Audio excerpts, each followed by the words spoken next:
విశేషణ విశిష్టాయ. మా స్వామివారి గోత్రం ఏమిటగా అంటే భారద్వాజ గోత్రం. ఆనందంగా అతిశయంగా ఎంతో భక్తవత్సరుడిగా కారుణ్యమూర్తి చెప్తేనైనా అసలు మీ అమ్మాయి వైభవాన్ని గురించి తెలుసుకున్నాక మేము అసలు పెళ్లి చేసుకోవాలి వద్దో. ఎవరైతే చూస్తారో వాళ్ళకి వెళ్ళిపోతుంది. మరి స్థిరత్వం నేను అమ్మాయిని చేసుకుంటే మా వాళ్ళు అంతా పెడితే బంగారం అన్నారు.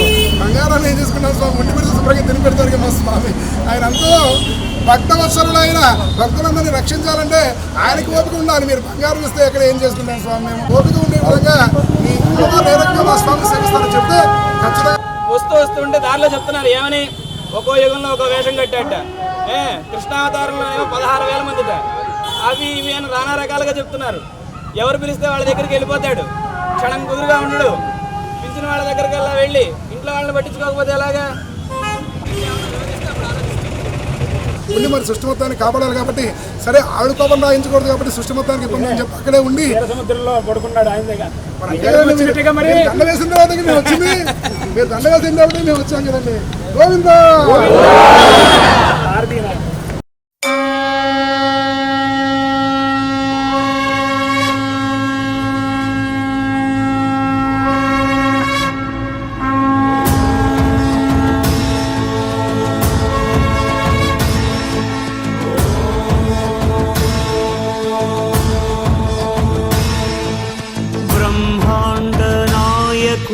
బ్రహ్మోత్సవం బహురూపధారునికి బ్రహ్మోత్సవం బ్రహ్మాండ నాయకుని బ్రహ్మోత్సవం బహురూపధారునికి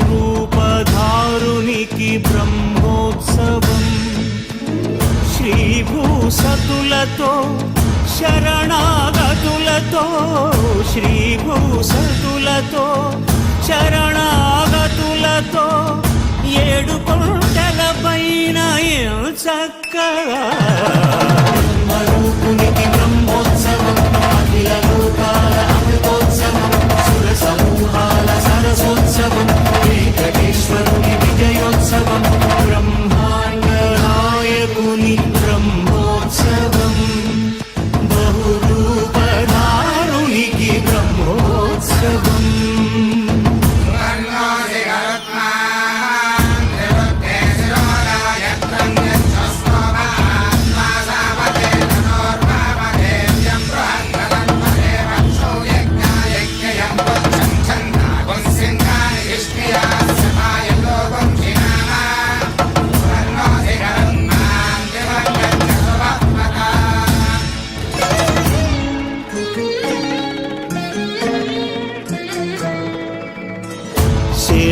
శేషవాహనమెక్కి శాంతినే కలిగించు చిన్న శేషుని ఎక్కి చింతలను పోకార్చు శేషవాహనమెక్కి శాంతినే కలిగించు చిన్న శేషుని ఎక్కి చింతలను పోకార్చు సింహవాహన శౌర్యమునే పెంచు హంసవాహనమెక్కి ఆయనే కలిగించు ముత్యాల వానల్లు మూచి హరిపై కురియ ముత్యాల పందిరిలో ముద్దాయ బ్రహ్మరూపునికి బ్రహ్మోత్సవం అఖిల లోకాల అమృతోత్సవం సుర సమూహాల సరసోత్సవం వెంకటేశ్వరుని విజయోత్సవం బ్రహ్మాండ నాయకుని సుబ్రహ్మణ్యేశ్వరం ఉంటాట. అలా ప్రముఖంగా ఉండే దేవతలందరూ కూడా ఉండి స్వామి యొక్క ద్వారం దగ్గర ఉంటారట. ఈ పూట ఏమి ఆజ్ఞిస్తాడో స్వామి ఏమి చెయ్యాలో అని చెప్పి ఉంటారట. అలా మరి స్వామి కోసం ముక్కోటి దేవతలో ఉన్నటువంటి స్థితిలో ఆయనకి మనకి ముహూర్తంతో పని ఏముందండి? ఆయన ఎప్పుడు చేసుకుంటే అప్పుడే ముహూర్తం. అందుకని ఆ సమయంలోనే దేవతలంతా కూడా వేచి చూస్తూ ఉంటారట. ఆయన ఎప్పుడు కళ్యాణోత్సవం చేసుకుంటాడో మనందరం కూడా చూసి ఆ ఆనందాన్ని పొంది మనం కూడా మంగళం పొందుతామని చెప్పి